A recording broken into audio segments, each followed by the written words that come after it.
welcome to Raise Sensation. I'm your host, Dan, and in this episode, I am going to talk about the comics and books of Phoebe Gloeckner. Phoebe Gloeckner, if in some of my earlier videos, when I'm flipping through my old independent comics and my undergrounds, you'll see me pause at some of the stories and some of the books. I point out some of the artists who I like best, and you'll have seen me pointing out some of Phoebe's comics. She especially had a bunch in the series Twisted Sisters, and Twisted Sisters was a great woman's, they call it bad girl art in this book, female cartoonists. Yeah, and these are kind of those post underground, independent comics, and she was one of the best of this group. And there's two of these collections of Twisted Sisters, Volume 1 and 2. I don't think they're hard to find. I don't really know. But the individual comics you can find still a lot of times in dollar bins. But they're definitely worth checking out. So Phoebe, see, this says now a major motion picture. I don't know if I guess that happened. I don't remember hearing anything about it, but who knows? I don't pay that much attention to films anymore. So this book, Diary of a Teenage Girl, an account in words and pictures.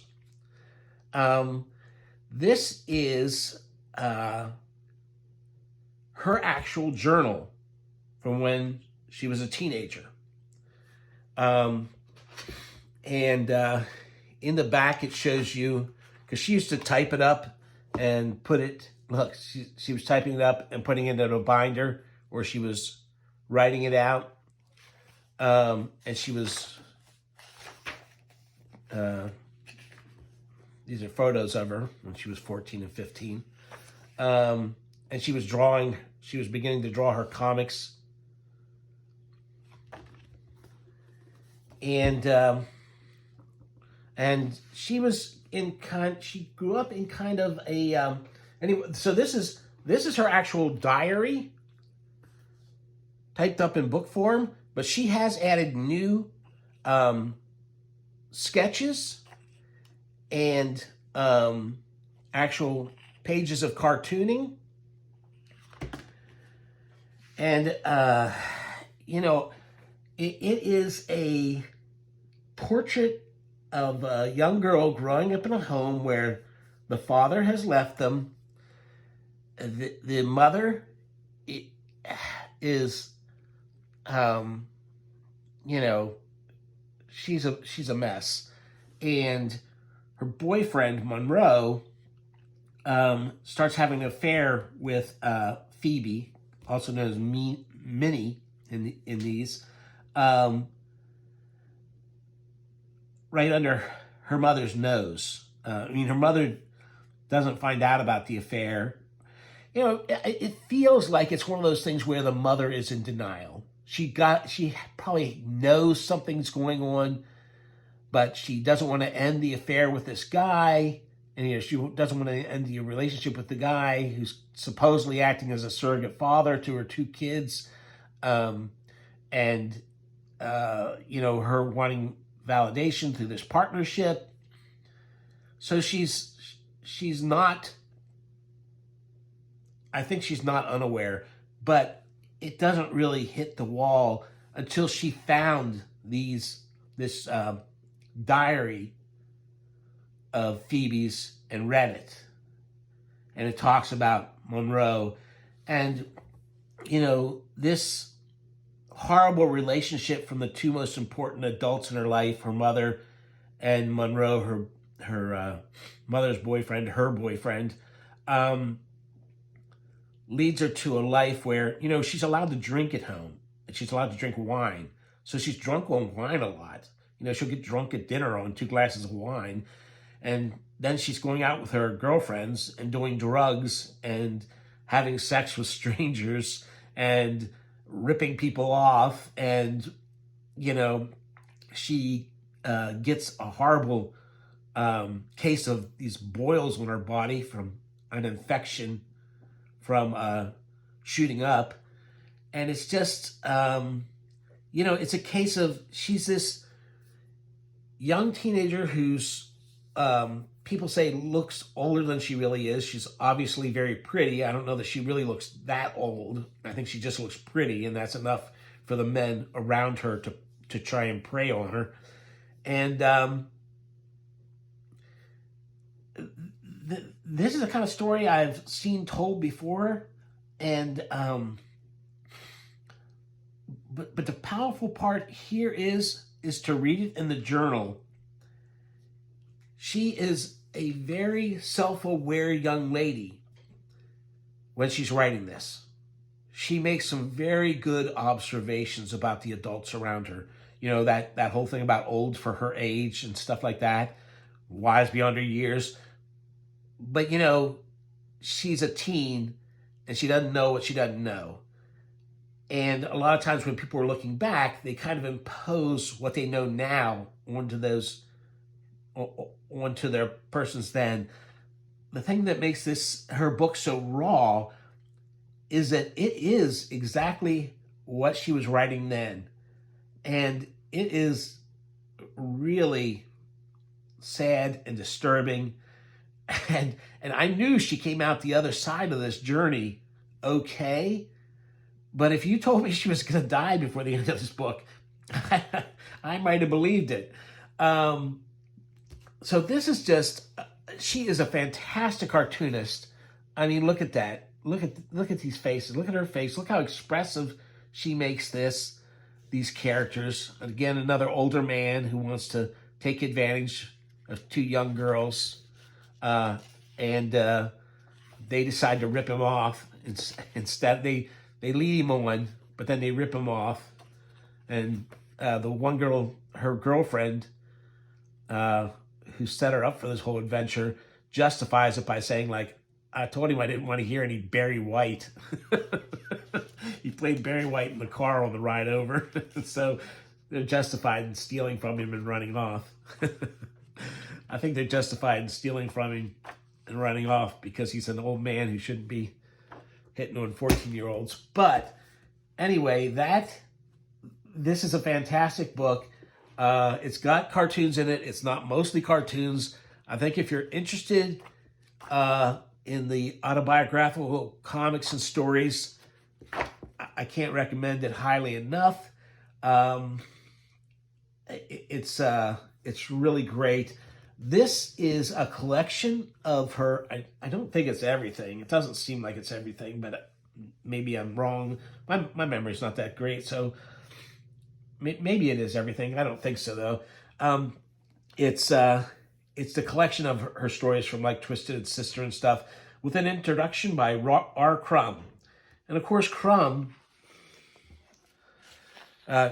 she gets into, because her mother's kind of permissive, letting her daughter get drunk at dinner and stuff, she's also gets her hands on underground comics and stuff. And she becomes a big fan of Aileen Kaminsky and Robert Crumb.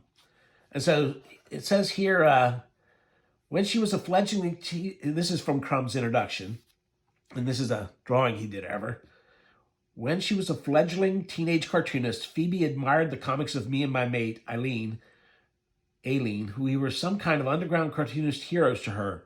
Later, she confessed that she had had dreams of running away to live with us. I'm sad to say this would not have been a good idea. I would have behaved badly. I would not have been able to keep my hands off her. It would have been a bad scene all around and a very disillusioning experience for little Phoebe. We called her Little Phoebe because her mother was also named Phoebe. So there's Crumb just admitting that he would have been just another line of these men taking advantage of her. And there she's drawn herself with the boils she got. And I'm not sure that the wounds were really quite that open, but the boils, that were really itchy, when she was scratching them, they would pop open and tear the skin. But she became a medical artist, illustrating medical manuals and articles. Um, and there's some of that in the back of this book too, I believe. So this is a collection of her comics, and I know that everything I've described seems like the most horrific stuff you can imagine. But, she uses dream sequences and juxtaposition to actually make some of this funny and weird. And it's just amazing stuff. And it's broken up by childhood and teenage years. And then there's a little bit at the end in this. Where's that? There's some really...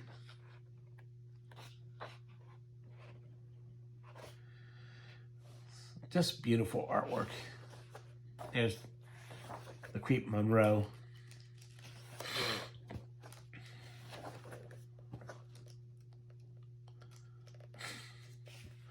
Just look at that. That's terrific.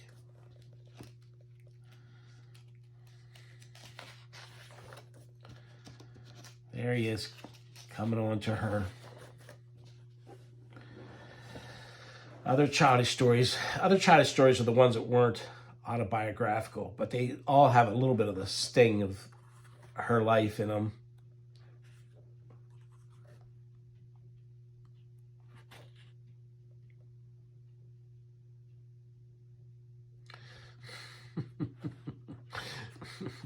And this is a little one. This is a funny one about, the way groups of kids can make these little hierarchy and power plays and stuff. And it's really weird.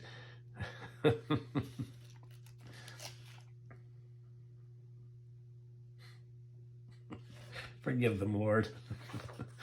I'm gonna have to make this adults only. I probably should. And there's Monroe having his way with her at last. There he is when he's angry and takes a mouthful of wine and spitting it down her throat.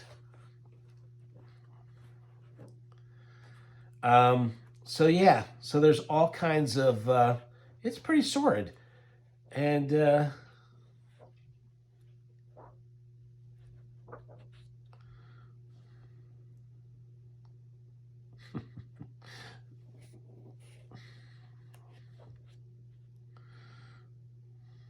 oh, that's one of my favorite ones from, it's not autobiographical, but it's funny.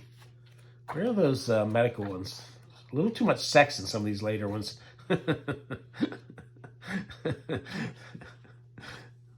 Here's some. That was used for a book cover. I think the piece of art is, I think the atrocity exhibit is the name of the piece of art. So.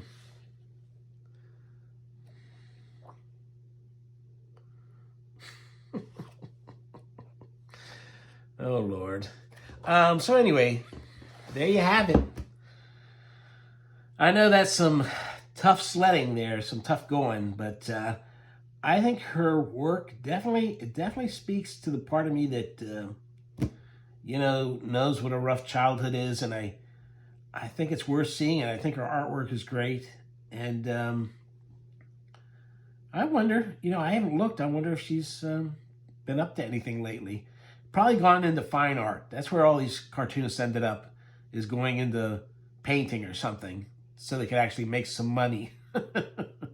Anyway, well, if this book did so well that they're now a major motion picture, which I'm sure even if it was made, it's going to be terrible. But anyway, that's it for this time. Thank you.